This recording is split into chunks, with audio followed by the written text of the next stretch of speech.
ready yet, Irvin?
Been training now for about 11 years. You know, the first couple of years I weren't too serious. I was just sort of, you know, you lift weights and done a few competitions. But now, probably 7 years super seriously, and then professional. I've been competing about, I think it's my 4th year in the pro ranks. So, you know, it's good that the Olympia's here in LA, so I haven't got too far to travel.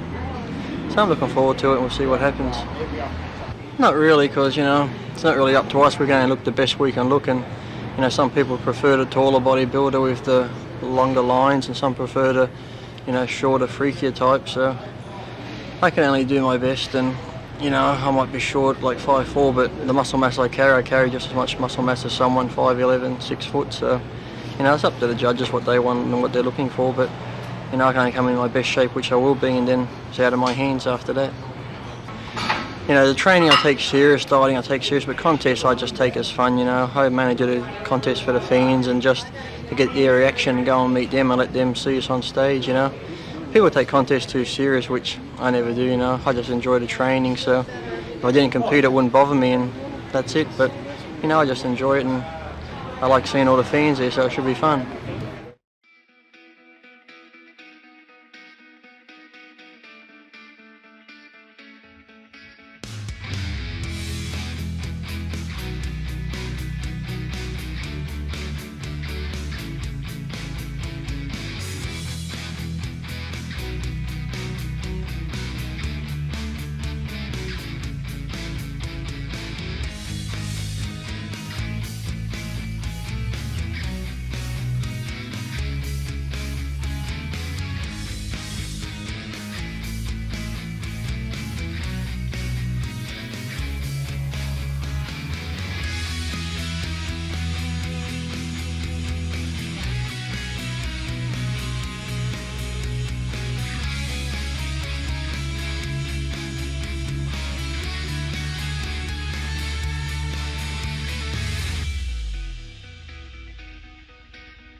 Well, first of all, here in the United States and probably in most of the countries in Europe, nobody can really pronounce my name. They always ask me how you pronounce, your name. My first name is Miloš, and last name is Sharchev. However, everywhere in the United States and in Europe also, they call me many other names: Mico, Milo, Milos, and so on. But my real name is Miloš. I'm Yugoslavian. I won Yugoslavian championship back in 1986 and 87. I turned pro in 1991, and probably most of the people that follow bodybuilding know I did 47 shows in the last 7 years. I have 9 more shows to go this year and next month, so that's going to probably be record-breaking, like 56 competitions in 7 years. The reason I was doing this is because most of the people said before it's impossible to peak, show after show, month after month, and I just wanted to prove them wrong. And I really believe if you're dedicated and disciplined, you can do it. It's just a matter of dedication, that you're gonna set your mind to it and go ahead and compete. This year for Olympia, after 2 years of resting, I decided to compete, mostly because I believe that right now is the time for change. Flex Wheeler winning 3 shows this spring, and then myself winning Canada and Chris Cormier, Night of the Champions. I believe there is a little bit, trend towards a more aesthetically pleasing looking, symmetrical, proportionate physiques, more than just muscle mass freaks. Me as a bodybuilder, I have to say that I do admire very much so all those champions, Dorian especially, Nasser, Jean-Pierre Fuchs, Mike Francois and Paul Dillette, all the monsters. And I just believe that bodybuilding is a little bit more than just plain muscle mass building. Mike Francois said in last year's Olympia that's what bodybuilding means. I would disagree with this. I do believe that all of us start bodybuilding for one purpose: to look good, to be satisfied with the way we look. And I achieved that look, and I really wouldn't want to change my physique with anyone else. But I do have to say that I respect all those big monsters, because I know how much dedication and hard work is going into making so much muscle mass. So anyway, to go back to the point, this year I'm competing again at Olympia, hoping that I can break the top 6 for the first time. I competed 4 times already, and this is my 5th Olympia, and this is solely on that fact that I believe that right now we have that new fresh wave need for aesthetically pleasing physiques to come on top, because I think for mainstream public, for general audience, they would probably like to see more realistic physiques. When I started back in '91, Lee Haney was considered a monster. He was 5'11", competing 245 pounds, and he was unthinkably big. Since then Dorian set a new standard, and now there are a few guys to follow, and Nasser is probably pushing that limit even more right now. I believe he's going to compete somewhere about 280 at the same height of 5'11", which I really don't think it's even humanly possible. However, he achieved it, so somebody says this is progress. However, I think that it's going in the wrong direction, and I can say that even 5'11", 240 pounds that I'm right now, I don't feel comfortable being this big. So I hope they're going to change the criteria this year. You see, there's so many great champions nowadays. Just going to Olympia, competing among the top in the world, it's very respectful, and I would have to say I respect all the guys that made it there. A lot of professionals aiming to qualify for Olympia year after year, and they can never achieve that. And I have to say that all the 15 guys that are competing this year are top professionals. Now we all have to be confident and believe in our abilities to place high, and to have that self-confidence that we have what it takes. However, because of inconsistent judging criteria, we really don't know which way they're gonna go. And I would just like to mention an example that last year we had apples and oranges in top 10, one after another, like Dorian winning first place, Sean Ray being second, and Nasser third. We have extremely big muscle mass monster beating small symmetrical guy, monster being third, and then small symmetrical flex, and so on and so on. I think what we really need is to get the answers from top officials and judges what bodybuilding really is, what they're looking for, and that normal answer that they always have, just best physique of the day. The total package really doesn't mean much to us, because we have a lot of genetically gifted guys that come into the shape, into the contest in poor condition, and they're being awarded because of their name or their genetic potential, but really condition would be really poor. Then we have guys that come into extremely good condition, and because of that they sacrifice some muscle mass. They're usually penalized for actually achieving that ultra shredded look. I would have to say that Dorian is actually the solely one example, but maybe Sean Ray also in that category, that every time he competes he comes in 100% of his shape, and condition is just unbelievable. I have to say that he did set that new standard, and everybody really keeps following there. Right now, a week before the show, I'm exactly 240 pounds. My condition is on target, as you know, because I compete so often. I know how to measure my condition so many days out. I did 4 photo shoots in the last 3 days. It will mess me up, and I believe I'm gonna have next 5 days to change my principle and do a little bit things differently, just to come in my 100% top shape for Olympia.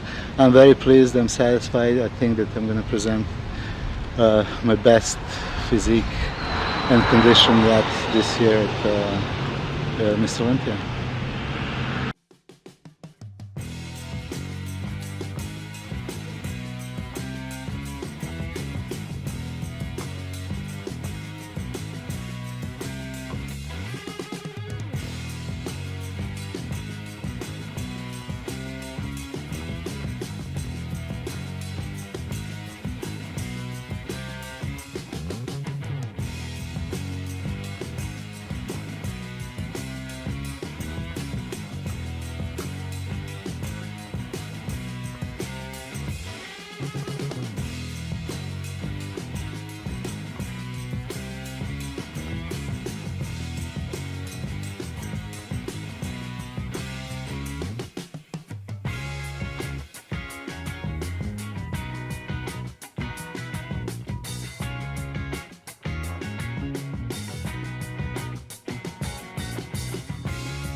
Dugani. I'm the one who trained Kevin for this show this year. I think he's in the best shape of his whole career. What we did, we went back to basics, old school, training hard, no playing around, no hanging out, no partying, no nothing. He got real serious for this show because it's time for a change. And I think he got the body to do it this year. And when you get there, everybody see him, they're gonna realize that he was serious this time than the last time.